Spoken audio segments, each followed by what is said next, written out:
I'm in a cage, I'm in a prison, I'm in a mental prison, and a physical one at that, and definitely a spiritual one, whether that's recognized at a conscious level or not.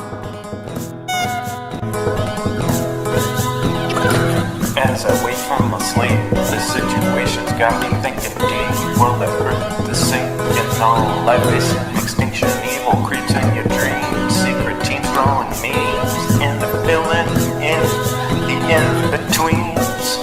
Mind control for the teens. Now they got you on your knees. I'm making my way through this open maze, but I'm dazed by mass confusion. All the images that they're using. There's the rat race to the tip of the top of the pyramid. The pyramid. Falling in, to this low level of spiritual awareness, such that these methods can have any effect over us.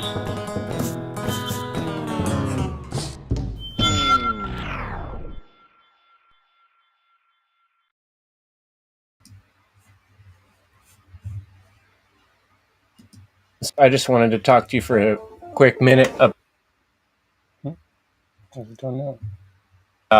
something that has made a huge difference in my life. I was stuck doing the 9-to-5 grind. I was doing work, collecting a paycheck, and I was frustrated with it. I was frustrated with seeing the taxes come out before I had a chance to do anything about it. And I was frustrated with just like being a number and being an employee. And I really wanted to work for myself and change that aspect of my life, working towards more freedom, and more independence, more self-reliance. And so I was looking for ways to get out of that grind, that daily 9-to-5, 40-hour week type job, working for someone else. And the way I found a huge inroad towards becoming a freelancer, which is what I do a lot of my time now, is through autonomy. And this man, Richard Grove, who you see pictured here, is an amazing teacher. And he teaches 12 weeks, sometimes 14, 15-week lectures each week, each Friday night. And when you join up with autonomy, you have like access to hundreds, probably thousands, maybe even more hours of instructional videos, courses, other students that have created courses, and just about everybody in the truth movement that Richard has connected with at one time or another, and recorded tutorials, lessons, and ultimate history lesson with John Gatto. Anyway, it just goes on and on. It opened a lot of doorways for me. I met people. I got opportunities to do freelancing work and get paid for it online. And now I do graphic arts, and I do shadow hosting for Autonomy and Autonomy Unlimited. And I'm proud to say that, I get to make my schedule now, and that's huge. I don't work for some company, and I don't work for some government, and I choose when I work, and you can too. I recommend checking out Autonomy. Go on over to endevil.life is the best way to find. Right there on the right, you can donate to my show, Cash App there. But right under that is the Autonomy button. And if you click that button, it'll take you on into the page where you can read up about it. And you're going to want to click the button down at the bottom here, Experience Autonomy. And that'll get you on your way. This is the obstacle course. When you take the obstacle course, they don't want just anybody in autonomy. It's got to be the right fit. You got to be someone that cares about freedom. You got to be someone that's willing to, interact with some other people and learn some new things. And so check it out. See if it's right for you. But I'm telling you, changed my life.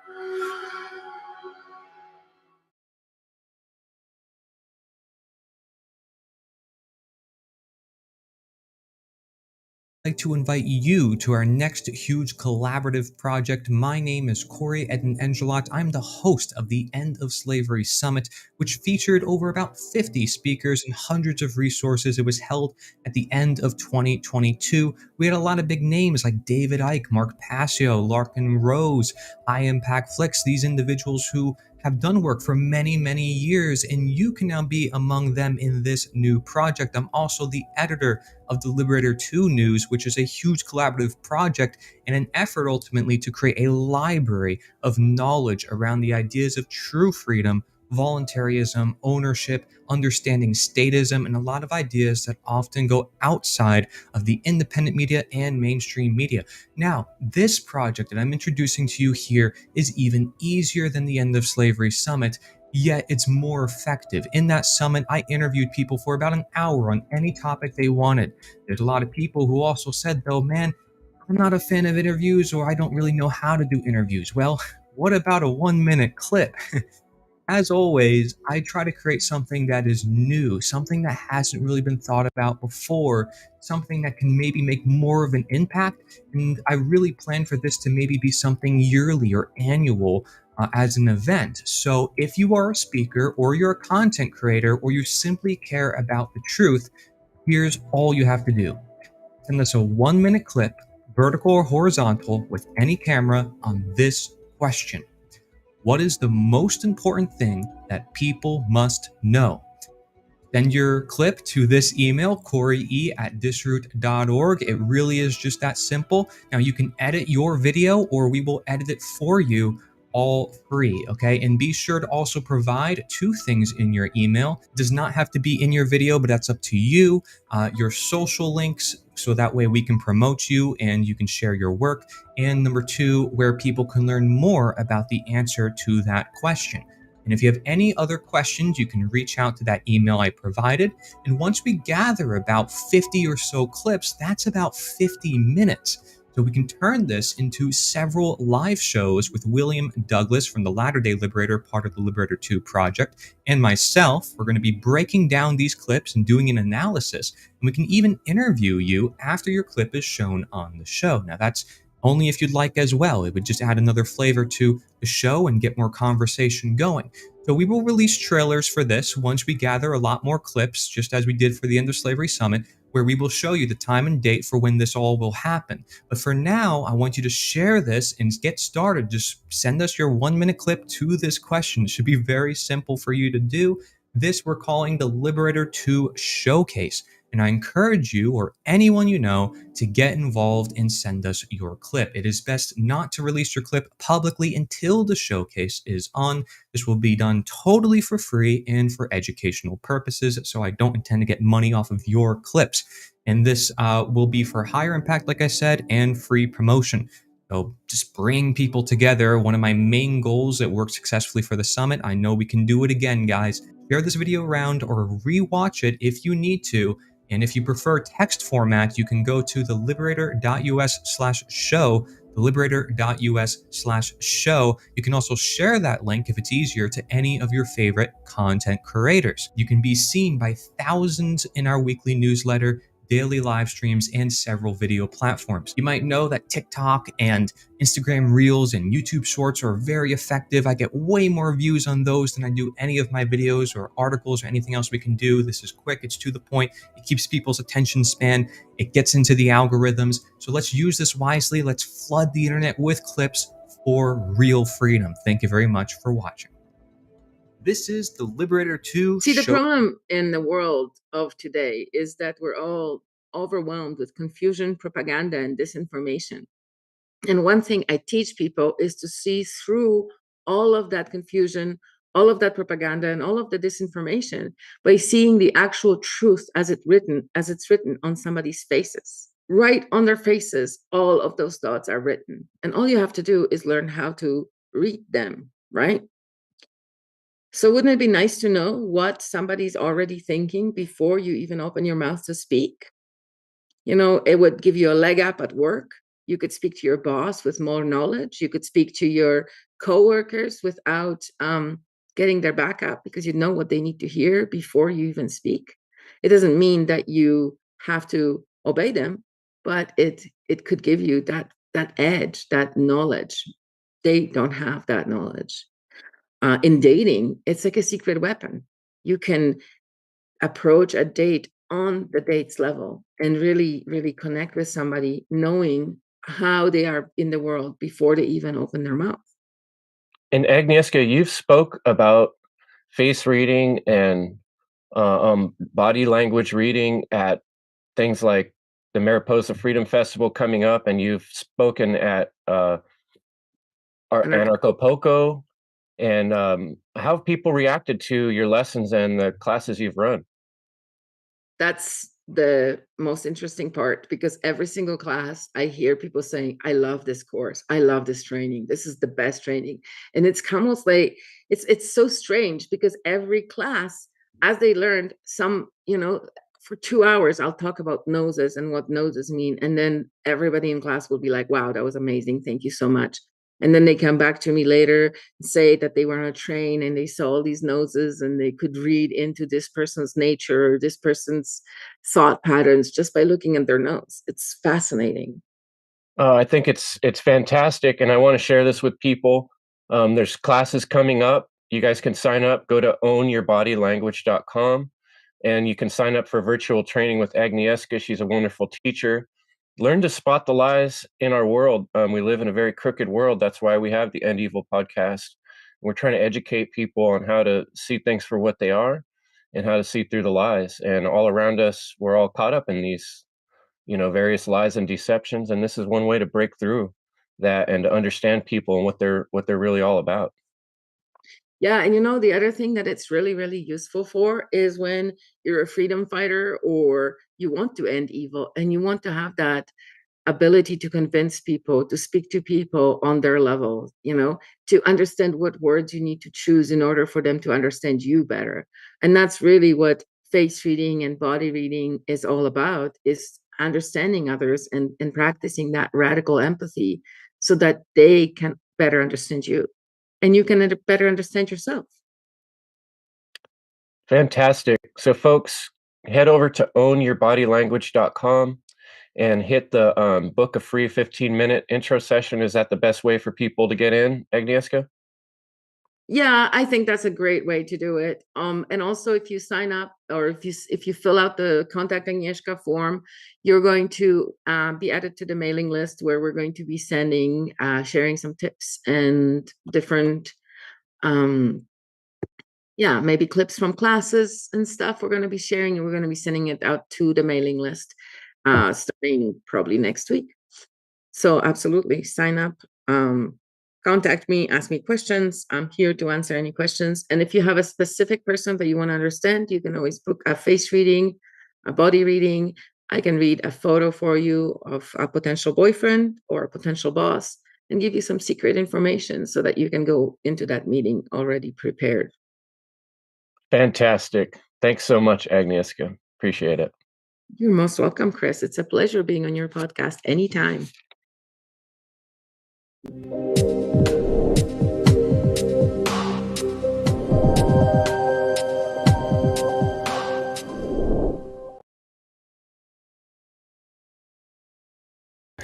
And hello. Welcome to the End Evil podcast. This is Kris Jansen. And evil is a destruction of freedom. Thanks for joining me tonight, folks. Tonight is a very important discussion. It's a fundamental discussion, a cornerstone discussion.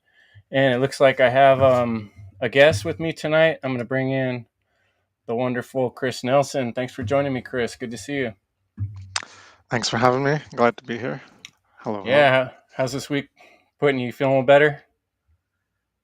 Yeah. Not sick.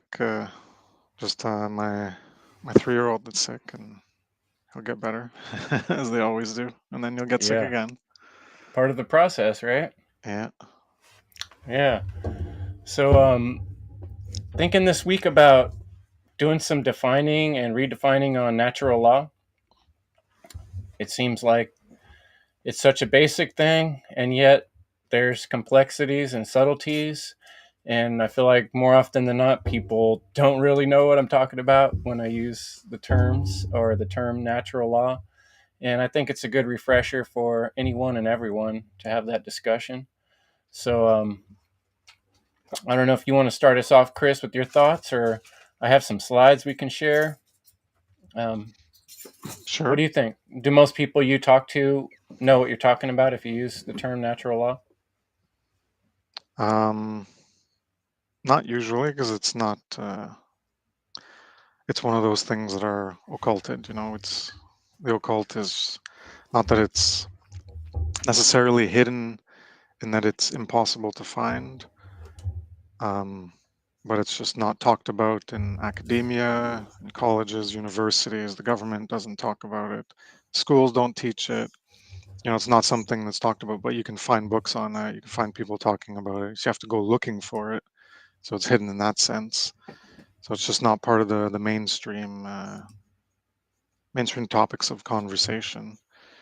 And yeah, people think of law as whatever the government tells them is law, whatever people who are elected create as law. And before any of that existed, well, that's what the natural law is, or just law. It's not man's law, is what existed before anyone decided that they were going to make up made up rules of what you're allowed to do and what you're not allowed to do based on their arbitrary dictates and their wants and whims and likes or dislikes.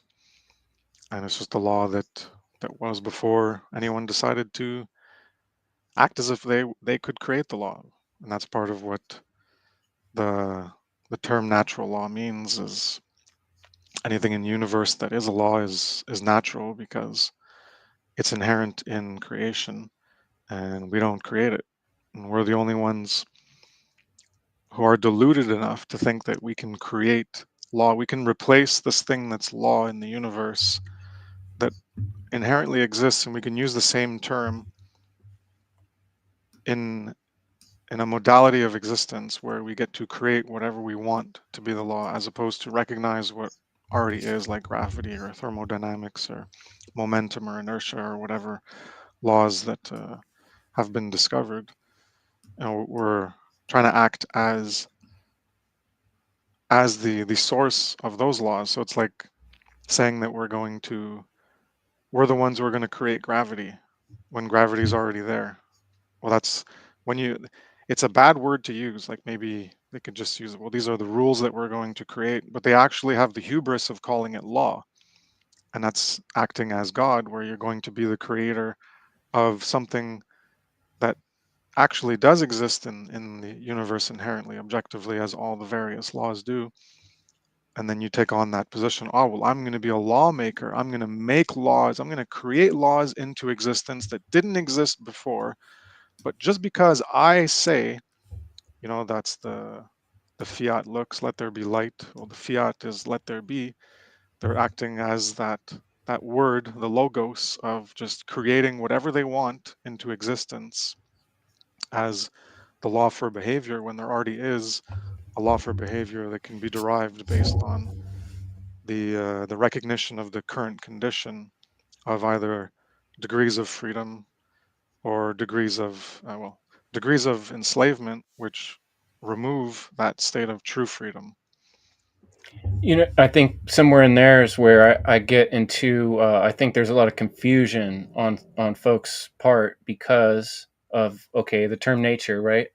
When we talk about natural, people tend to think of nature, and when we say there's pre-existing laws and rules in nature, I think where many folks' minds go to is the law of the jungle or the disorderliness that they see in some of nature's environments, where animals are killing one another in a bloody way, and there's you know pretty gratuitous actions going on in nature often, and like an ant colony, or like a bee colony, for instance. It's all about the queen, right? The queen, everybody has to die for the queen, and so I think people get that a little confused. They're like, well, we don't want to act like nature, right? Because the rules in nature are like pretty hardcore. They kill each other.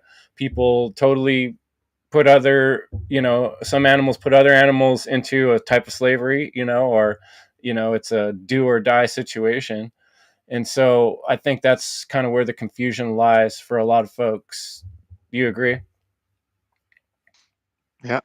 Um, this is like all the stuff I'm talking about, and part of that is part of what I'm going to be explaining in upcoming presentations on natural law, the science of morality, the next one on morality, then the law of freedom.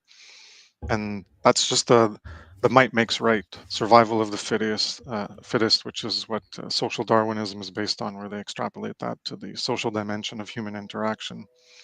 And all you have to do is ask someone, is that how you want to live, where it's just whoever's the strongest or whoever has the most strength in terms of numbers gets to just decide and impose whatever they want onto anybody else? Or do you actually think that there's better ways that you can actually discern are objectively a better way to live? And so when we talk about natural law, I think in people's automatic jumping to a conclusion of relating it to quote law of the jungle or the survival of the strongest or meanest or most bastardly and most cruel and ruthless. Well, we're not talking about that. And one of the important things to mention is that it's all derived like a backward derivation from the condition. Well, what condition do you want to live in? Do you want to live as a slave, or do you want to live in true freedom? And when you look at those two conditions, well, then you can like reverse engineer, well, what creates those two conditions? And that's where you get to know what the rules are for behavior in order to create those conditions. So I don't think anyone in their right mind would say that they want slavery or want to be enslaved.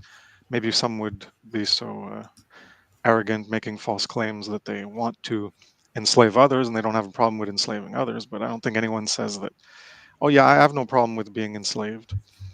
Um, Even if they're ignorant of the current condition and everything, they obviously don't want to be uh, like kept on a farm or in chains or kept in a box or whatever, imprisoned.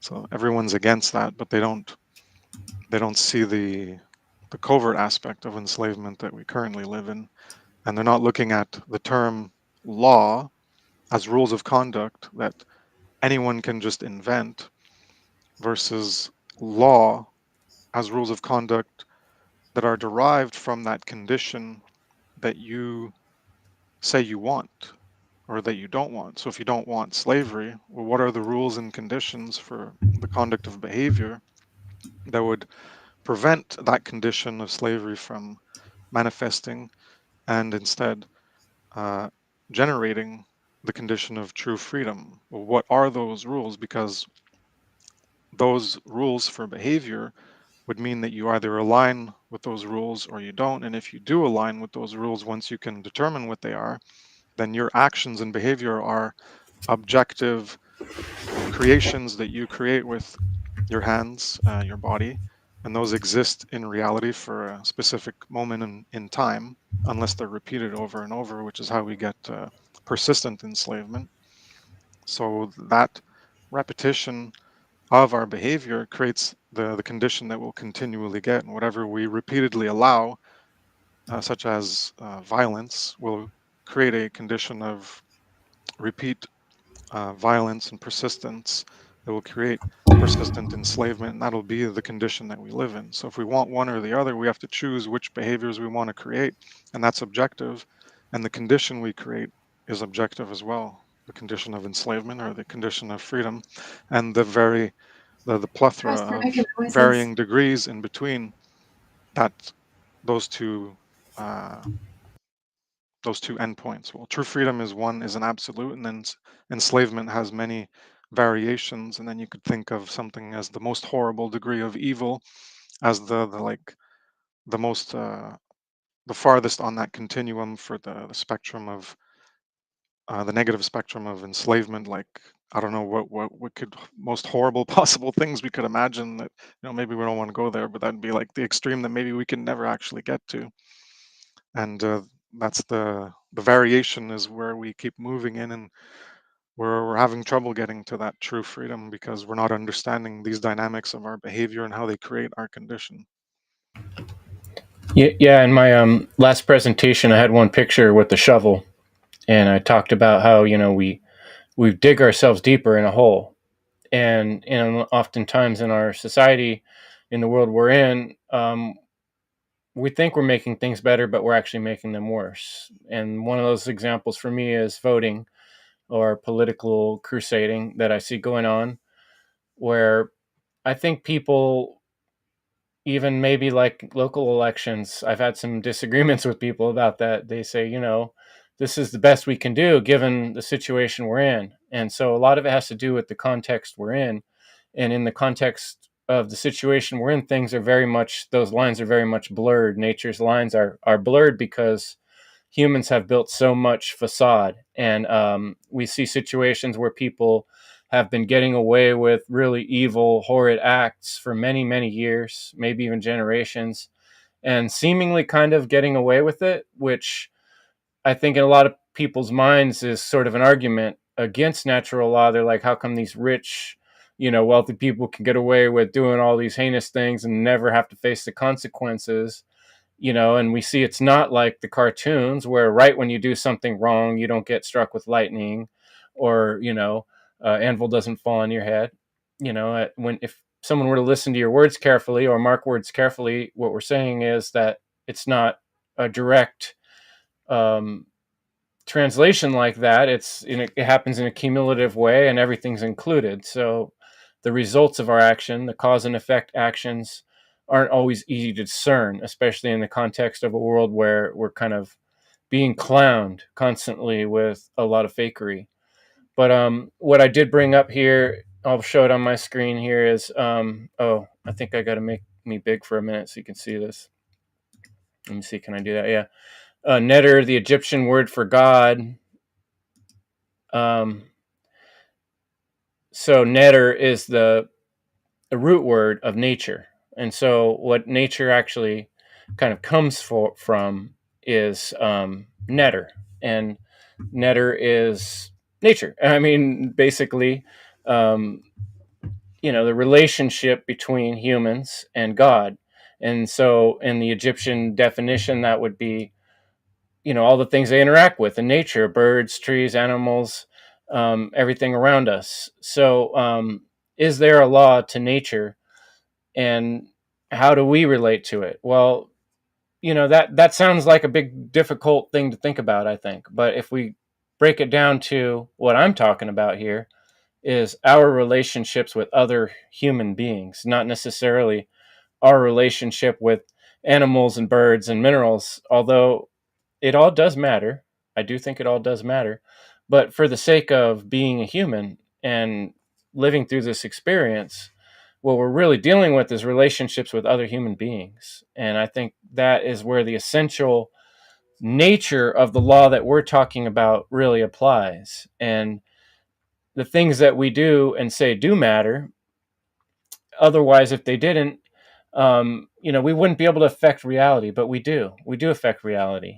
Everything we do and say affects reality. We can see, we can change someone's mind. Someone can change our mind. How could we say there's such thing as mind control if it wasn't possible to change minds? So, the commonality is that we are changing reality by living, by existing. Everything we do and say is having an effect. And how do we want that effect to be? And are we honestly thinking that the effect of the things we do doesn't matter at all, and it's not going to come back around and affect us and other human beings? Well, we know it is. Otherwise, we would just do whatever we want, And so that, to me, is where, it seems like really basic, obvious evidence for reality having very, very direct consequences and what we call objective morality that applies to us. Because if we do something to another human being, there's something that's going to happen, and you might be able to get away with certain actions for quite a long period of time, but there's always a result. It always a build up, and eventually it catches up in one way or another.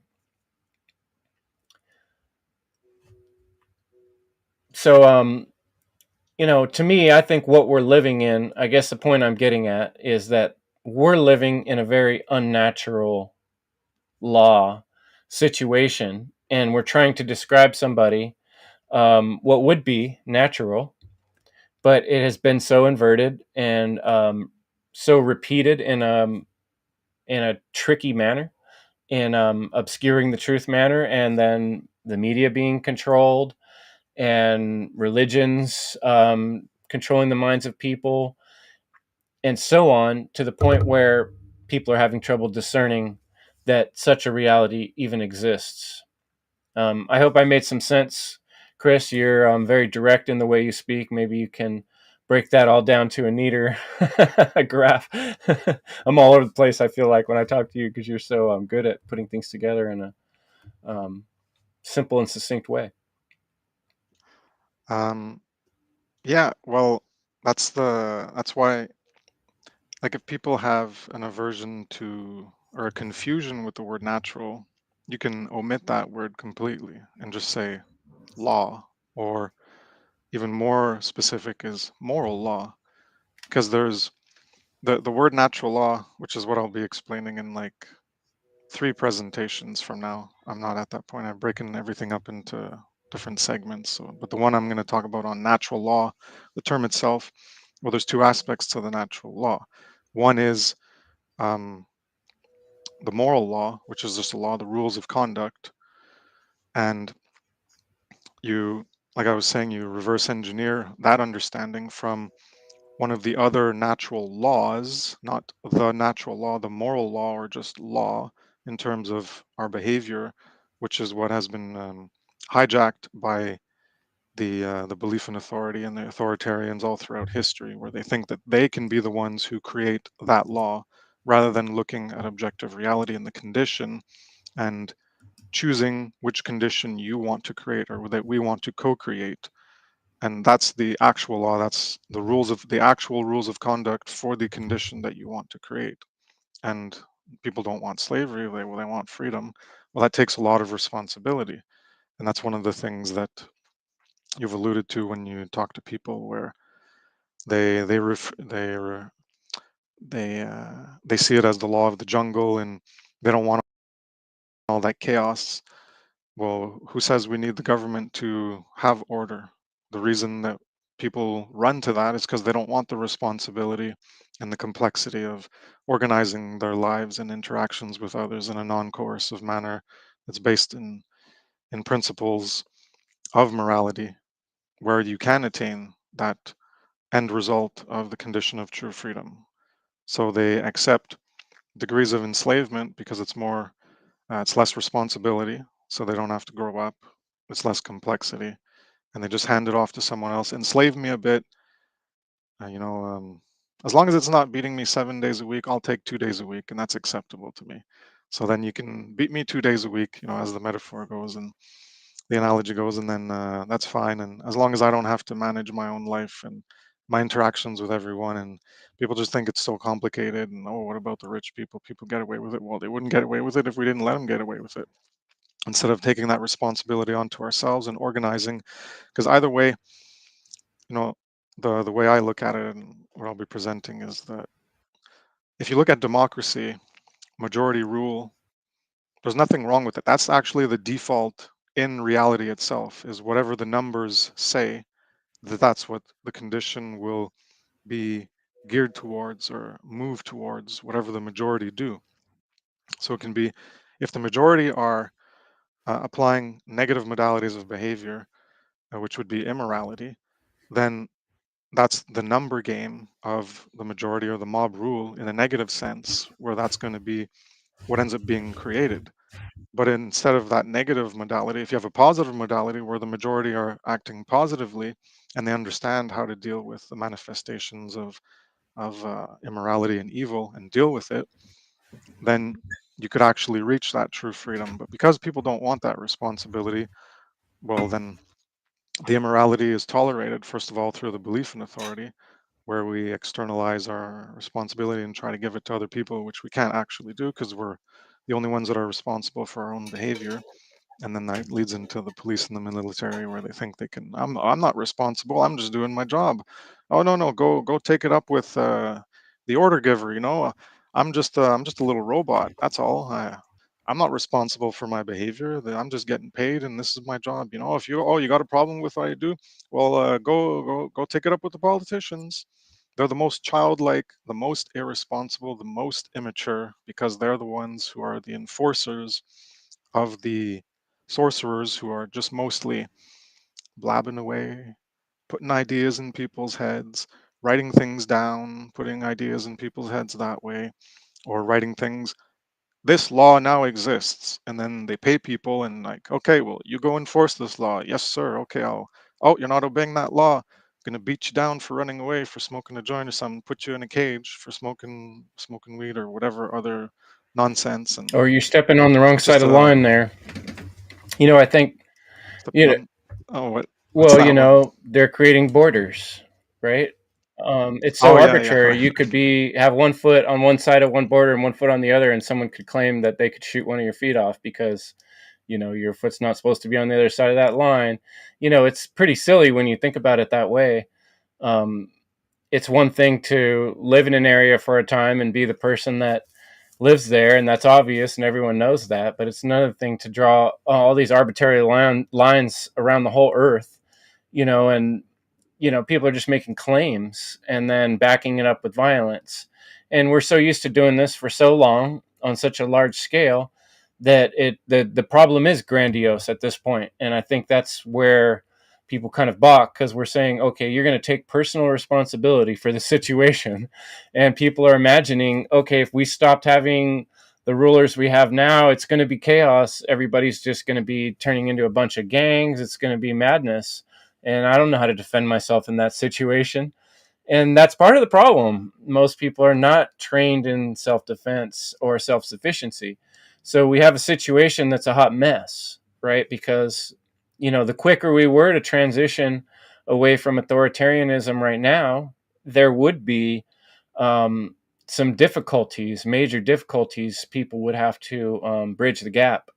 And most folks aren't ready to do that, nor do they really want to. So it's a situation where we're willing to justify or give up the higher ideal in order for the context of what people call reality, which is actually a non-reality.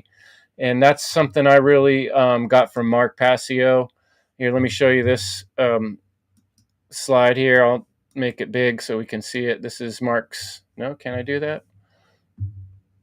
Eventually I'll figure out how to do that, Kris, and keep you in here. But in the meantime, let me see if I can turn you back on. Why does it never want to do what I want it to do? Well, keep pressing Come buttons. on, Eventually, you'll Restream. get the There right you one. go. That's what I want you to do, Restream.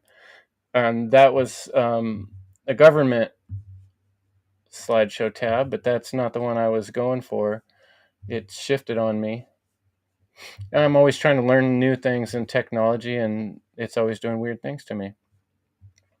But let me see. Can I switch to where I was getting to? This is slides from Mark Passio's presentation on natural law. And I found some that really stuck out. Diagnosis is a good one. That was one that Leslie noticed as we were looking through them together. By the way of knowledge, learning things by way of knowledge. That's a really important aspect to what we're talking about. Responsibility. Knowing what your rights are. Here we go. This is where I was looking for what Mark calls the natural law transgressions: murder, rape, theft, trespassing, coercion. Everybody knows these things are wrong, but man's law has all these justifications. We can go to war, we can put people in jails, we can pull people out of their houses, all these kind of workarounds over these basic moral laws that we should all know, but we're in a state of denial. Okay, this is the slide I was actually on when I was trying to bring over and we were talking here, Kris. that there is occult knowledge, and the deepest, most interesting aspect of the hidden knowledge in our the context of our world is that natural laws, the unseen universal spiritual laws. We all know about the wrongness, like I said, of theft, murder, rape, killing, and yet we have all these weird rules set up in courthouses and lawyers and all these structures of the modern world that justify these things in a million ways, where the deepest, most secret knowledge of all is that that's all bullshit. You know, it really comes down to your right to have your own body and your right to not be disrupted in that right. And no one else has that unless you give it to them. And, we've been kind of throwing it around willy nilly. So, yeah, that's a pretty good slide there that I was looking for. Any comments on that, Kris? Sure. I have a version of that where like at the top is where you're empowered. It doesn't need to be, well, that's how it is right now there, where you can be even each of us, where we have the few people understand things. So, those who've learned about a lot, or even the dark occultists, well, they have a lot of knowledge, and at the bottom is the ignorant people, most people. And so at the bottom, when you're ignorant, well, you're confused, but where you're at the top, when you have the understanding, well, you're empowered.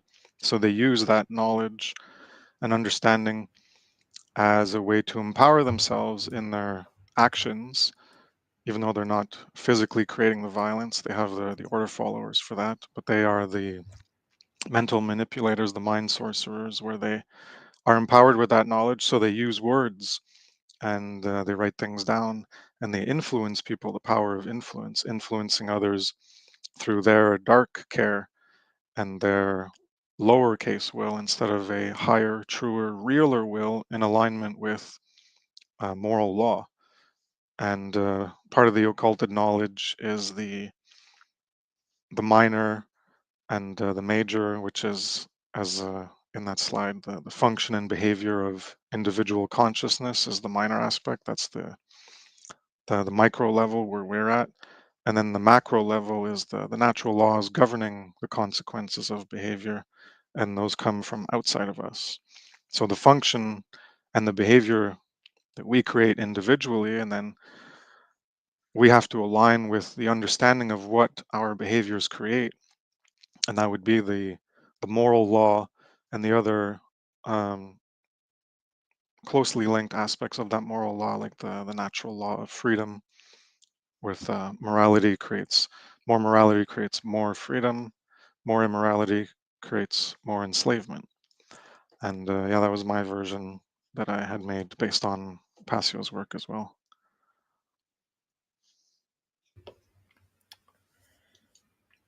Yeah, and I think the direct translation in our day-to-day life, I think everybody knows deep down because we have a conscience. And our conscience is what I like to call our divine crystal. And that's, the way I describe it is it's a conduit to the like a direct line to reality, to the all, God itself. We come from that. We're part of that, right? Like, so it's in us. So I think everybody has an inkling and an understanding of natural law. It's not something that doesn't exist in every human being. It's part of our makeup of what we are, but it's being, like you said, ignored or evaded or blurred in so many ways. And there's been a habit and a ritual of ignoring it, right? Ignoring that if we're part of something, that also means that we are doing it ourselves to an extent, right? So when we say we the people, and we join this idea of this conglomerate of this big giant thing that is supposed to be a thing all on of its own, like our country. And it's funny that more I've become conscious of that, the way people talk, they say we shouldn't have done that, like back the U.S. bombed Japan, for instance, right? We shouldn't have done that, and it's like, did you do that? Because I didn't, nor did I intend to, nor did I wish to. Why would I be included in that we? It's a very fantastical way of thinking, actually. That's it's working in the realm of the imagination, and we are so used to doing it because from the time we were in school, we were standing up and saying "we the people" and saying these repetition of these phrases, right? And it gets us used to this kind of globalized thinking where we make decisions as a group and we vote someone. But this is all kind of non-reality. You can't really control people, unless you kill them or rape them or murder them, unless you break the natural law. And when you do that, that creates a worse situation for everyone, including yourself. And people kind of pretending like that's not the case and we're not going downhill further the more we do those things and the more we call ourselves we instead of taking individual responsibility, the further we go down that road. So in my mind, things aren't really better now than they've ever been or getting better like a lot of people see they are. I would like to hope they can, but in order for that to happen, we would be seeing a sea change in people's behavior that we're really not seeing. How would you see things actually changing, Kris, if people did start to embrace natural law? I'm curious, could you imagine at all how that might progress in the best case scenario? I can imagine certain aspects of it, but it's a future that doesn't exist. So you can envision some ways that you could do things like, for example, without money. You could envision, well, how could we do things without money? I think that's one of the last steps. Government would erode first before we'd figure out a way to actually coexist without money. So that'd be like one of the end steps, and we'd have to figure that out. You know, how are we going to build roads? Well, this is one of the aspects that you can think about. Well, so these are one of the big problems that people have with their apologetics and their excuses for continuing their enslavement and supporting the enslavement of others is, well, who would build the roads? Well, the government isn't the one building the roads. There's people building the roads. It's just that the money that the government uses is stolen from you. So what if instead of stealing the money from you, you voluntarily decide to provide the money in order to build the roads? And then you can come up with, well, what about the freeloaders? What if it's only 10 people? Well, okay, if it's only 10 people, then the roads don't get built. What if it's 100,000 people? And what if it's only 10% of people? And then 90% of people get a free ride? Okay, well, then you can envision, well, here's the other alternatives that we can do if those 10% fund the roads. Well, with technology, I'm not saying this has to be, you could do, I'll start with the absolute benevolent way, which maybe we'll get there in consciousness or whatever. Like, I yeah, if 10% of people do it, maybe they just do it out of the goodness of their own hearts and they wouldn't want anything in return, and that's fine. But even reaching that point, well, why would it only be 10% and not everyone contributing voluntarily or the majority of people? And so I don't think aggregately humanity would be at a level of consciousness which would support that end goal that we're trying to get to of more harmonious living. So yeah, we're not there yet. So say it's only 10%, and say that they weren't angels, and just giving of themselves while everyone else does nothing. Well, how could they ensure that there would be a return, say, for what they put forward and other people are using without contributing? Well, with technology, there's RFIDs you could put. So humanity would already be rid of government, right, at this point.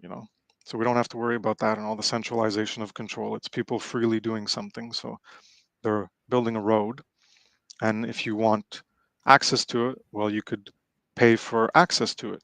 That's just another possibility. Or with RFID, you wouldn't even have to. You could, well, because you can't monitor it if people just pay for it. How would you know who paid and who didn't pay for access to it? However amount of $100 a year. I don't know, whatever it would be. It's arbitrary. These are just possibilities of ways to do it without government. And then you could say, well, people who pay for it could have an RFID chip in their car, and you could put it in the road, the scanners in the road. And so instead of using it as a means of control, which the government wants to in order to monitor and control everything, well, you could just use it as, well, a bunch of us got together and built this thing for everyone to benefit from. And in order for us, in order to have more of like a reciprocity for what the 10% put forward from everybody else, well, if you want to use the road, well, here, pay a minimal amount, and you could have put this chip in your car, and then when you go through, well, then you're added to a contribution list, and then it gets put on a blockchain or something, and then everyone gets to see that, like, hey, this person didn't pay it originally, but then they're paying to use it yearly, so then it's more like an appreciation or gratitude list or something where the people who do contribute, well, they can get recognition. What is it? Reputation. Yeah, reputation. Reputation could be a form of currency in addition as we evolve out of money. Anyways, there's all these possibilities of other ways to do it that are non-coercive. And since you do something, there's still property. So if you build something and other people want access to it, you could charge a fee, or you could just be an angel and let everyone use it. Anyways, there's a lot of possibilities that don't involve using government. That's my point, is that you can envision multiple different avenues, pathways that we could go towards to building roads where, even if not everyone contributes and there's only some people, well, there's a way for those people to be compensated or in different ways. And it's all something that we would have to agree upon. And there's just different ways to do it is my point. I'm not saying one's the way to do it and the other one's bad or whatever. It's just they're all better than basically being stolen from, and to do things that you don't want to be done with your money, like go to war, bomb people, invade countries, steal their resources. No, I don't think um any of not any of us want it, but most people in society don't really have an issue because they're still buying into the false narratives of for freedom and all this stuff, so they support the war, support our troops, and all this nonsense bullshit. Well, I have seen on the roads topic, when you get out of cities and you get further into the country, you have situations where people have shared access. And I've seen situations where 4 or 5, 6 people live off the same road and the bridge gets ruined, and those 4 or 5, 6 people have to figure out how to get together and get that bridge fixed. And usually 1 or 2 of them are kind of the more low life types that don't help or don't chip in. But the other 3, 4, 5 figure it out, and they work together, and they have a strong bond, and they kind of keep an eye on that one guy they don't trust so much. Now they know who to keep an eye on. Things have a way of balancing themselves out when people are put in those situations where they have to take responsibility. I've seen situations on the road where there's something happens, there's some kind of accident, and there's no, authoritarian help around. There's no police or military, and people make the best decisions they can, and someone takes charge. And I think the more people were used to doing that, the more we would get better at it. There were times in the past before fire departments were what they are now, and you saw fire, you'd stop and grab a bucket and join the brigade. You'd join the bucket brigade. And that's just how things were done by necessity. Places where it's really cold, when you use the last stick of wood and you're about to head out into the woods, you make sure and leave some wood by the fire for the next person, because they might die if you don't, and so there's codes of conduct. There's always, even a lot of our law, that now when you start looking to a lot of these disagreements people are having about how to handle things in court, you see a lot of it comes back to this admiralty law, right? Whereas like this, there was sort of this law of the seas that was just generally known by people on the ocean, that there's certain rules of engagement and trade that almost everybody does. And the rare person that doesn't, well, it's on then, because they're trying to rob you. And it's a fight, and you shouldn't be out there if you don't have any kind of preparation to defend yourself. But what I really hate about the structure we have now is it's more and more trying to do one size fits all. This unnatural law is trying to force the same rules down everybody's throat. We want the same kind of roads here as in every other state or all across the state. When, there's different environments, there's people making different amount of money. You're in a desert here, in a mountainous area there. Maybe in some areas we don't need the damn road, and people just drive better vehicles that can handle areas without roads, and that will cut down on the cars. That's not such a bad idea in some areas. It depends. And when people in the area that are dealing with it, or that are in the situation that happens, are the only ones that are able really to reflect inside and say what's really going on here, and then compare that to the bigger picture. Whereas if you look at a piece of paper and let that decide, that leaves a lot of room for error. So I got a message from Corey Andrelat, and he had done a whole presentation on unnatural law.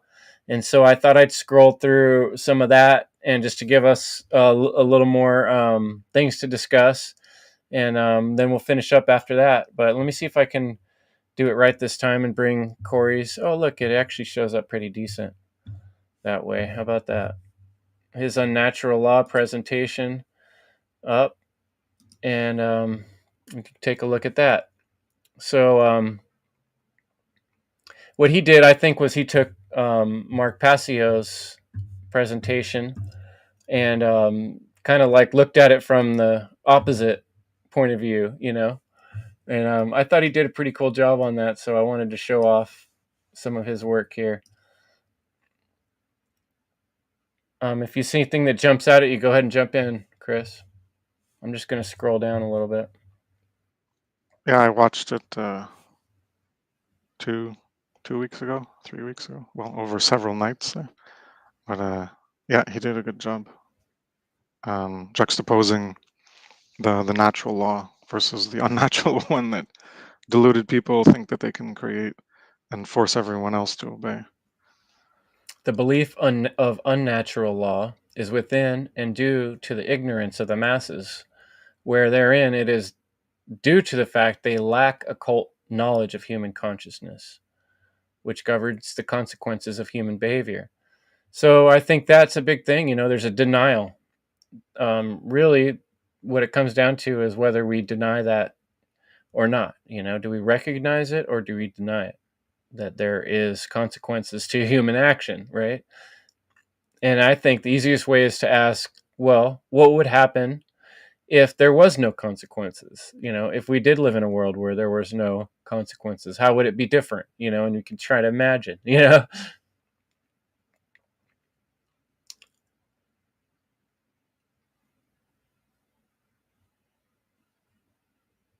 Okay, here's the one I was looking for. His definitions of unnatural: non-inherent, having little to no basis in nature, reality and truth, made or caused by humankind, not natural, at variance with moral standards. And law is an existing condition which is binding and immutable, cannot be changed. So, you ask yourself, when we're talking about the modern world we live in, how natural is it? Do the laws we live by, are they changeable? Can they be changed? And if so, is that the type of thing that we should live by? Is the ultimate question, right? Yeah, definitely not. But if you structure it, if people, I guess that's a good point you can bring up with people, like natural law. What do you mean, the law of the jungle, the survival of the strongest and most ruthless? Okay, so you don't like that term. So what do you prefer, unnatural law? You could like juxtapose that to them. You don't think natural law is good? Do you think unnatural law is good? And then you could say, well, if it's unnatural, then it's not law. Those two words are almost I guess you could pretty much say they're diametrically opposed, because a law, like I've been saying since the beginning, is a law is inherent in nature. It's not something that we created. It exists before a deluded mind says that, well, this is the law and you're going to live by it, or else I'm going to do something bad to you. The unnatural part is that it's not part of nature, whereas the law itself. That's why you could not even say natural law. You could just say law proper, and law improper is the deluded one that we create. Because law itself, gravity, the law of gravity. Well, did humans create it? No. The law of momentum? No. The law of equilibrium. Any law you can think of in existence, human beings did not create it. All we did was discover it. So when you put natural before it, it's just to emphasize that it's natural, that it was there before us, and we didn't create it. But people they don't even understand the simple aspect of combining natural with law. But then if you just say law, well, then they're just going to think, oh yeah, judges and lawyers and courts. So there's a whole explanation that needs to be reclarified, because obfuscation, like in the end of all evil, obfuscation is one of the methodologies of mind control that Passio talks about too in his 14 points of mind control. And the obfuscation of words, we need clearer definitions, and that's why, you mentioned conscience before. That, yeah, we have an innate conscience, like an emotional compass, but that's been deadened to us, and especially when it regards non-human animals, because naturally, a child isn't going to want to just go around killing animals, hopefully, um, and we have to deaden that natural aspect of feeling empathy for another psychological being. That's how I refer to them, as psychological beings, because they have an aspect of psychology, even though it's much lesser than ours. And we can recognize parts of ourselves, not as much as we can recognize in other humans, but we can recognize many qualities, such as emotions. They can cry, they can jump around, enjoy, and have fun and play. And we can empathize and we can connect on a compassionate level, seeing parts of ourselves in the other and not want to harm them, because we can see that when we harm them, there's a consequence, and we can see that manifest physiologically in their response, just like in human animals we can see that manifest. So that part is deadened, is conditioned out of us in many ways. Or if people become hunters, they feel it, but then they suppress it so that they can do what they need to do, for example, for survival. Or even nowadays, it's not even about survival, it's just a desire. And survival does not equal morality, as we all know. That's not what dictates morality. Morality is supposed to dictate how you behave, not your need to survive doesn't equal to what is moral to do. Like a Nazi says, shoot this baby in the head or I kill you. Well, just because you shoot the baby in the head for survival so that you can survive doesn't make it moral. That's a simple explanation of how anything you do for survival does not equate to what is moral. What is moral is supposed to dictate what your choices are. So you say, no, I'm not going to shoot the baby in the head. Shoot me. And then, you know, the whole mind fuck of the psychopath is trying to get you to do evil, and then they don't have to do it, but they're mind manipulating you through fear in order to get you to do something evil. And okay, they'll just kill you, and then they'll go down the line and kill everyone until someone accepts, and There's then a threat. There's they always an win inherent in their. threat in there. It's like that. Yeah, People will, in philosophy, they'll say, "Okay, you're in a train and you're going 100 miles an hour down the track, and if you click the thing to the left, you're going to run over a baby, and if you click the thing to the right, you're going to run over 10 people. What do you do?" And it's like, well, yeah, that's the I'm not moral driving the dilemma, damn is what they train call it. because it's going to kill somebody. I wouldn't put myself in that position. I would die before someone forced me to drive that damn train. So, they're always trying to put you in this scenario or this situation where it's an if or, you know, but Yeah, it's it's a all false based on a dichotomy. false facade to begin with, right? Yeah, you only have two choices: save one person or save 10. Which one do you choose? Right. Well, I'm not I didn't set the train in motion. I didn't put those one person or those 10 people on the tracks. So whichever way the train goes, in actuality and reality, I didn't create that situation. So I didn't initiate a behavior that would inherently result in harm to the one person or the 10 people. I didn't set up that scenario. Now I could get involved and say, well, I will choose to save the 10 people, or pull the train lever and stop the train so it doesn't run over either of them. There's usually multiple possibilities, or it could be a situation where you can't stop the train. Anyways, these hypotheticals are ways that they try to, I guess, box people in a thought experiment to try to negate the the The truth of moral natural law, or how it implications that operates. hurt when you Yeah, by trying to really say, think oh well, about you're it. gonna you're gonna kill the one person instead of the 10. Yeah, but you're making a choice, or you could choose to do nothing and then just let it run over the 10 people. But you're not the one who created that situation, so you're ultimately not the one who's morally responsible at a primary level, at a basic moral level of not initiating harm. Sure, you could look at it as, well, you didn't do anything to help those 10 people and harm the one instead. So that would be a secondary or whatever, tertiary. It would be a subsequent level of responsibility that you chose not to engage in with your behavior, to um, divert it to take one life instead of 10.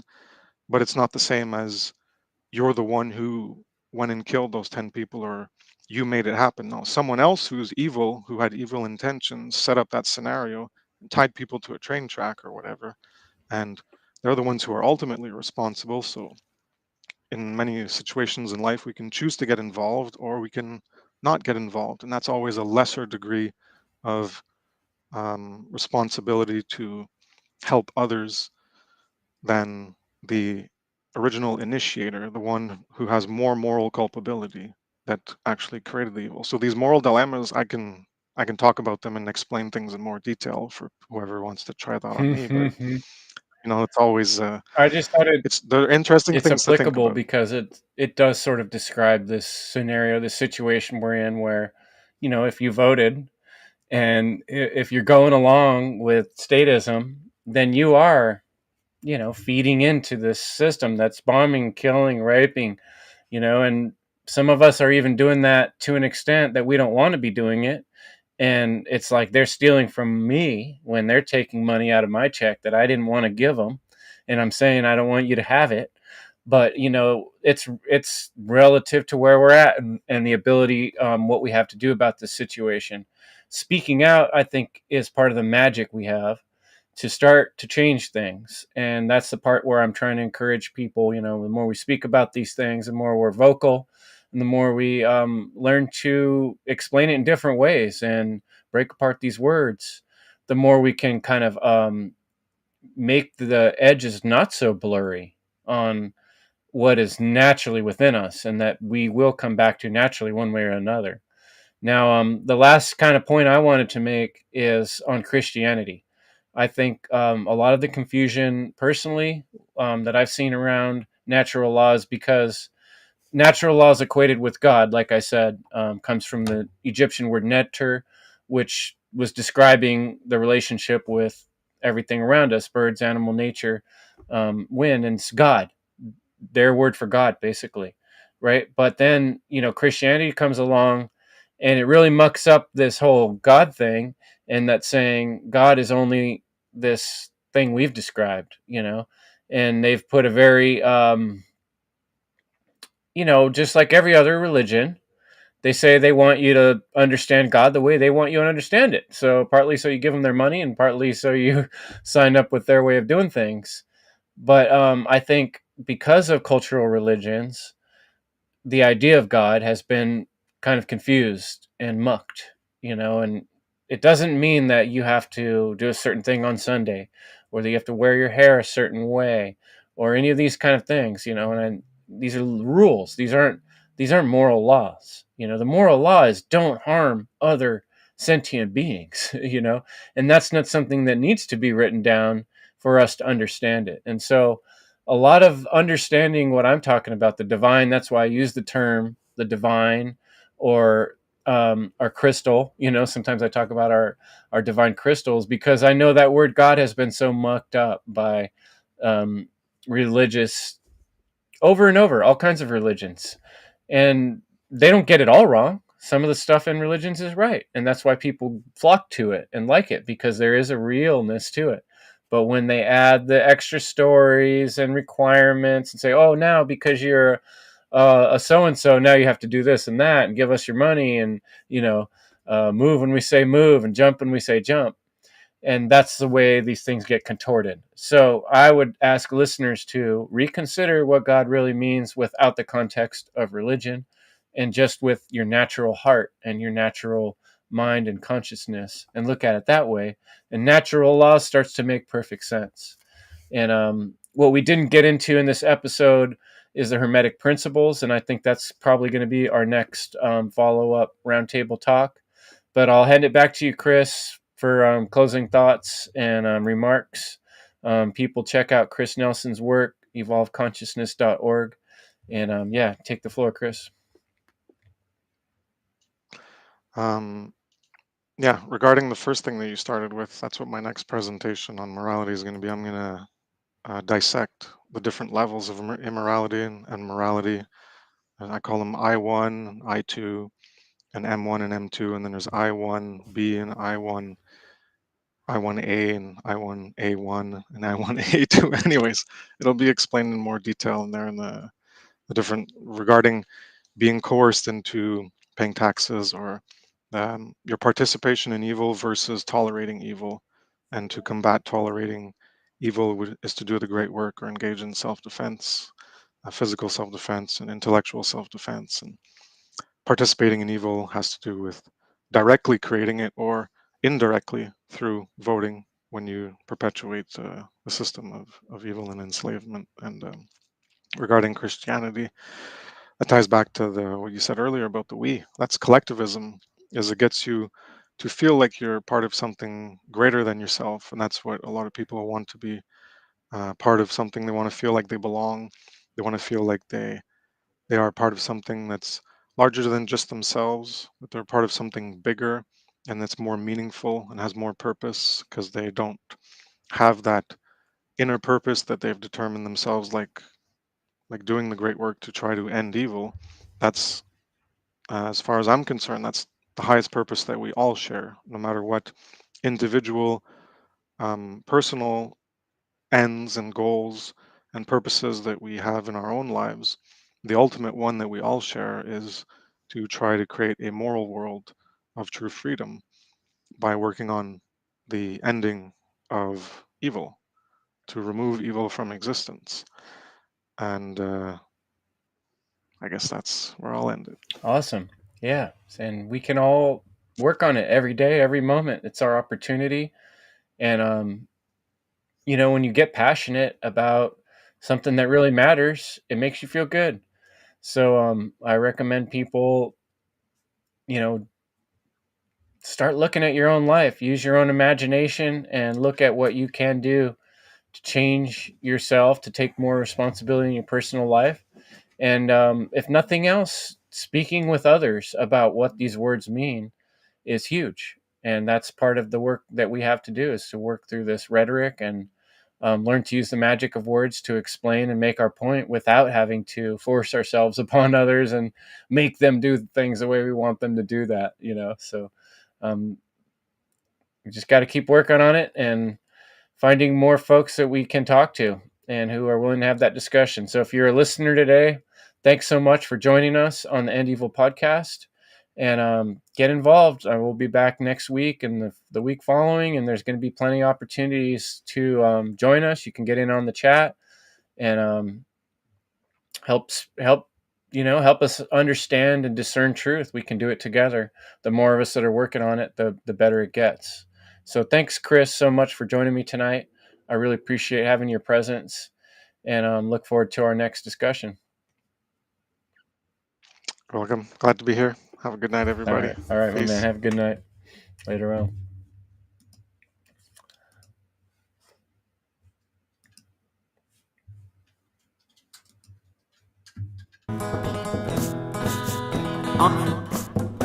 I'm in a cage. I'm in a prison. I'm in a mental prison, and a physical one at that, and definitely a spiritual one, whether that's recognized at a conscious level or not.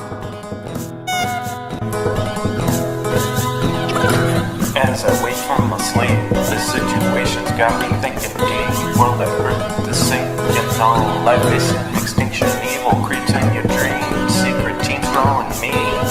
In the filling in the in-betweens.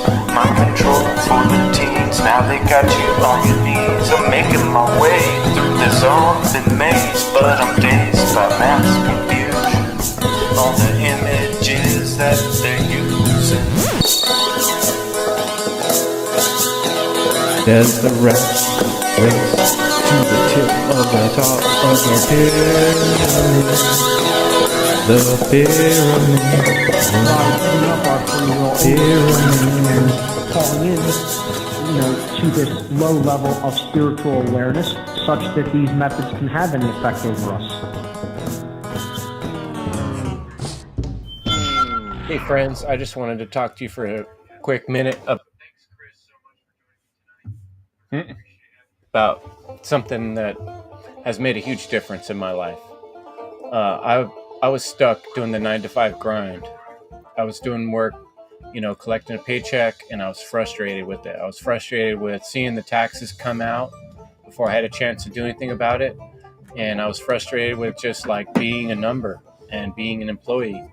And I really wanted to work for myself and change that aspect of my life, working towards more freedom, and more independence, more self-reliance. And so I was looking for ways to get out of that grind, that daily 9 to 5, 40-hour week type job, working for someone else.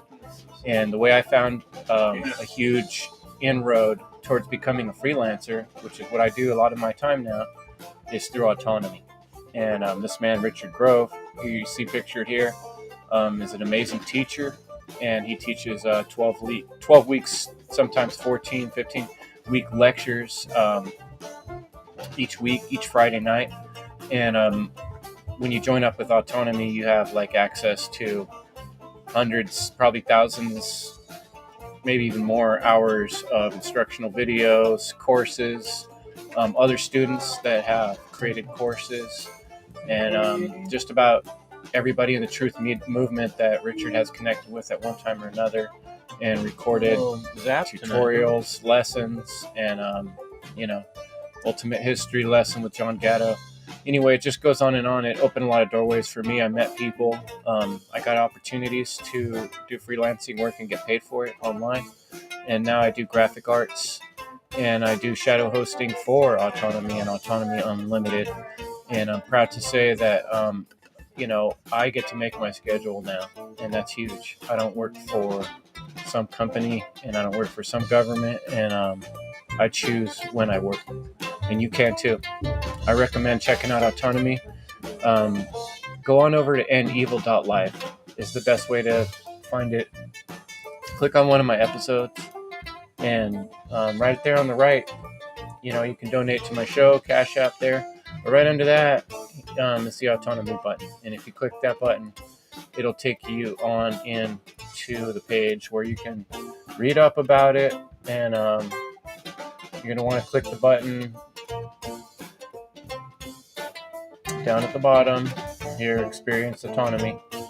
And that'll get you on your way. This is the obstacle course. When you take the obstacle course, they don't want just anybody in autonomy. It's got to be the right fit. You got to be someone that cares about freedom. You got to be someone that's willing to, interact with some other people. You heard and yourself learn some saying new that? things. And so check it out. See if it's right for you. But I'm telling you, changed my life.